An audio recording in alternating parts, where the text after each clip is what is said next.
Opening the morning of June 5, 2002, began like almost every other morning in the Federal Heights neighborhood of Salt Lake City, Utah, a quiet, tree-lined residential street where families had lived for decades, where neighbors greeted each other by name, where children played in yards without fear, where the biggest concern on any given morning was getting the kids ready for school on time.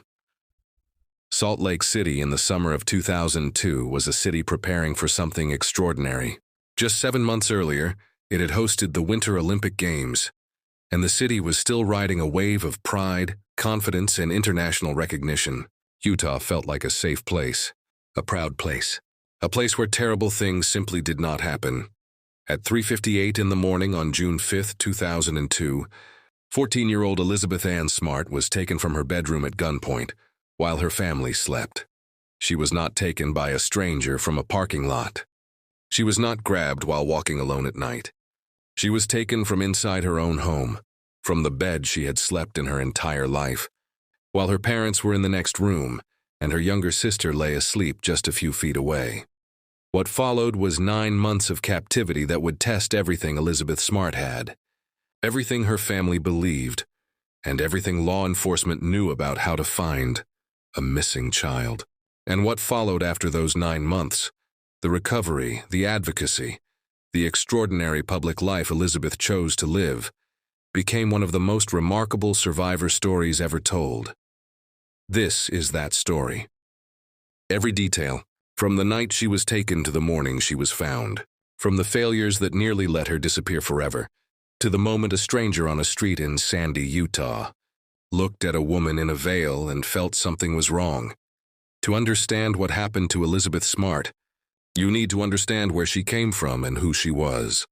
Elizabeth Ann Smart was born on November 3, 1987, the second of 6 children born to Ed and Lois Smart in Salt Lake City. The Smart family were devout members of the Church of Jesus Christ of Latter-day Saints, commonly known as the LDS Church or Mormon Church, and their faith was not merely a weekly obligation, but the central organizing principle of their lives. Their home at 1483 Christiana Circle in the Federal Heights neighborhood reflected everything about who they were: warm, welcoming, filled with children's voices and music, rooted in community and religious devotion. Ed Smart was a successful real estate broker. Lois Smart came from a prominent Utah family. Together, they had built a comfortable, stable, deeply connected life in one of Salt Lake City's most established neighborhoods.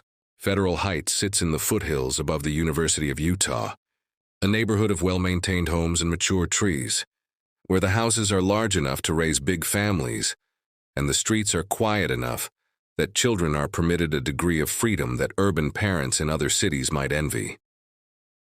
Elizabeth was, by every account of those who knew her, an exceptional child. Blonde, bright-eyed, quick to laugh, and possessed of a musical gift that was apparent from an early age. She had been playing the harp since she was young, practicing with a discipline and dedication that impressed her teachers, and performing at the level of someone who might one day pursue music professionally. At 14, she was already performing publicly, comfortable in front of audiences, and recognized in her school and church community as someone special.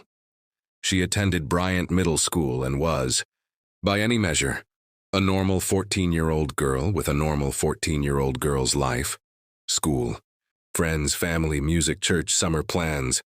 She was close to her older brother Charles, and especially close to her younger sister Mary Catherine, who was 9 years old in the summer of 2002, and who shared a bedroom with Elizabeth. The Smart home was not a fortress. It was not designed to be. It was a family home in a neighborhood where people did not routinely lock every window every night, where a culture of trust and community had existed for so long that the idea of a stranger entering through an open window and taking a child from her bed was simply not something the mind easily traveled to. That openness, that trust, would become one of the central factors in what happened on the night of June 4, 2002, Part 2. Brian David Mitchell, the man who came to the door. Before Elizabeth Smart was taken, her kidnapper came to her front door. In November 2001, approximately 7 months before the kidnapping, Ed Smart encountered a disheveled, bearded man near downtown Salt Lake City who appeared to be homeless and asked for work. Ed Smart was known for his generosity, for his willingness to help those in need, and for acting on that generosity in direct and practical ways. He hired the man for a day's work doing odd jobs around the house. The man's name was Brian David Mitchell. He was 48 years old at the time, a self-styled street preacher who had adopted a religious identity he called Emmanuel, dressing in robes and referring to himself as a prophet. He had been raised LDS but had become increasingly detached from mainstream religious practice, developing a deeply personal and highly disturbed theological worldview that blended LDS concepts with polygamist ideology and a grandiose sense of divine mission. He believed, or claimed to believe, that God had chosen him specifically, that he was a prophet in the biblical sense, and that the rules governing ordinary human behavior did not apply to him. Mitchell worked at the Smart home for one day, doing yard work and other tasks. During that time, he walked through portions of the house. He was observant. He was quiet. He was, by the accounts of family members who recalled him, memorable mainly for his unusual appearance and manner. And then he left, paid for his work, and the Smart family thought little more about him. What they did not know was that Mitchell had noticed Elizabeth, that he had, in his deeply disturbed mind, identified her as someone he intended to take, that he had returned to observe the home on multiple occasions after that November day, that he had identified a window on the kitchen level that was sometimes left open at night, that he had planned what he was going to do with a level of deliberateness that makes his later claims of mental illness both clinically interesting and forensically significant. Brian David Mitchell had a wife. Her name was Wanda Barzee, 57 years old at the time of the kidnapping.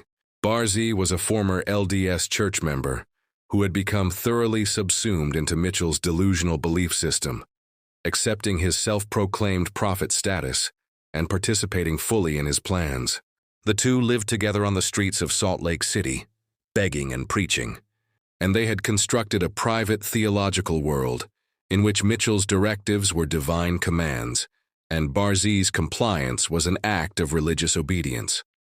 Barzee was not a passive bystander. She was an active participant. What happened to Elizabeth Smart happened because of both of them. The evening of June 4, 2002, was unremarkable in the Smart household. Ed and Lois Smart had attended a community event. The children had gone to bed at their normal times. The house settled into quiet.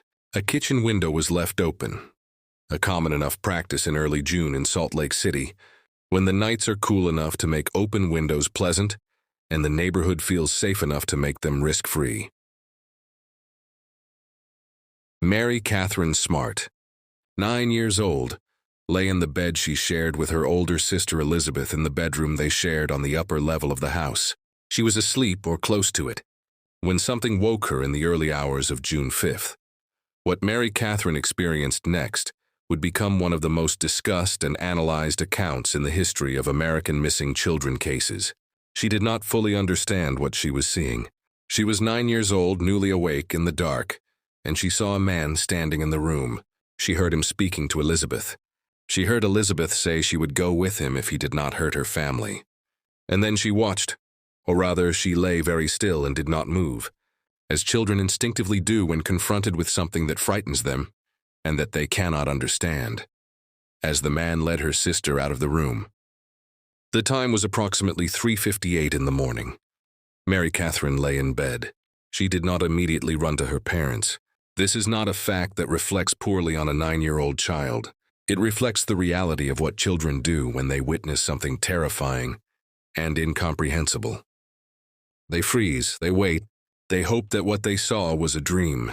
They convince themselves, over the minutes that follow, that their older sister will come back and everything will be fine. Mary Catherine lay in bed for several hours before she finally went to her parents' room. At approximately 7 a.m., Mary Catherine told her parents that a man had taken Elizabeth.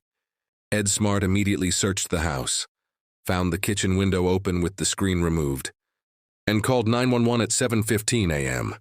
The investigation into the disappearance of Elizabeth Smart had begun, and it would be unlike almost any other investigation in American history. Part 4. The search begins, and the system fails. The initial response to the report of Elizabeth Smart's disappearance was immediate and large. Salt Lake City Police, the Utah Division of Criminal Investigation, and the FBI all became involved within the first hours. The neighborhood was searched. The family was interviewed. Investigators combed the house for evidence of how the intruder had entered. The open kitchen window with the removed screen provided the answer. Investigators found that the window could be reached from outside by climbing up a section of the exterior structure, and that the screen had been cut, not recently, as it turned out, but at some earlier point. The window had been prepared in advance. An Amber Alert, the emergency notification system designed to broadcast the details of child abductions, was not issued for Elizabeth Smart until 22 hours after she was reported missing. 22 hours, in a case involving a child abducted at knife point from her home by an unknown intruder. The delay was a systemic failure that would be examined and criticized for years afterward, and it contributed to public frustration with both law enforcement and the alert system that was supposed to prevent exactly this kind of delay. From the first hours, the investigation developed a theory that would consume enormous investigative resources and ultimately prove completely wrong. Investigators focused on Richard Ricci, a handyman who had done extensive work inside the Smart home over a period of months and who had a criminal record including burglary. Ricci's access to the home, combined with his record, made him a natural suspect. Ed Smart, in the immediate aftermath of the kidnapping, had mentioned to investigators the various workers who had access to the home, including the day laborer he had hired the previous November. That man, Brian David Mitchell, was noted but not prioritized. His description was vague. He had spent only one day at the house. He did not have the extended access that Ricci had, and he had no apparent connection to Elizabeth. Investigators focused on Ricci. They arrested him on an unrelated parole violation and questioned him extensively about Elizabeth. Ricci consistently denied any involvement in the kidnapping, but he could not provide an alibi for the night of June 4th, 5th, and investigators believed they were closing in on the right man. On August 27, 2002, Richard Ricci died of a brain hemorrhage while in custody, having never been charged with Elizabeth's kidnapping, having maintained his innocence to the end and having been, as would later be conclusively established, completely innocent of any involvement in her disappearance. The investigation had spent nearly 3 months focused on the wrong man. Elizabeth Smart had been missing for nearly 3 months, and law enforcement was back to where they had started. Strictly, while investigators pursued the wrong suspect, and the search for Elizabeth consumed Utah's media and public attention through the summer of 2002. The most important piece of evidence in the entire case was sitting in the mind of a 9-year-old girl who didn't yet know what she knew. Mary Catherine Smart had seen the man who took her sister. She had been in the room. She had heard his voice. She had seen his outline in the dark. But she was 9 years old, and what she had seen was traumatic, and the full clarity of what she had witnessed did not immediately surface in a form she could communicate to investigators. Over the months that followed the kidnapping, Mary Catherine continued to process what she had experienced. She did not make up memories or embellish what she had seen. She waited, as children sometimes must, for the information she held to become clear enough to articulate. In October 2002, approximately 4 months after the kidnapping, Mary Catherine came to her parents with something she had remembered. She told them she believed she recognized the voice of the man who had taken Elizabeth. She thought it was the man she called the Emmanuel Man, the street preacher who had worked at their house for a day the previous November. This was the moment the investigation shifted. Ed and Lois Smart brought this information to investigators. A composite sketch was developed, the same sketch that would, when released to the public months later, eventually lead directly to Elizabeth's recovery. But the sketch was not immediately released. There were concerns about its accuracy. There were concerns about the investigation being compromised. There were discussions and deliberations, and the kind of institutional caution that sometimes serves investigations well, and sometimes costs them the time they cannot afford to lose. The composite sketch of Brian David Mitchell would not be released publicly until February 2003, 8 months after Elizabeth was taken.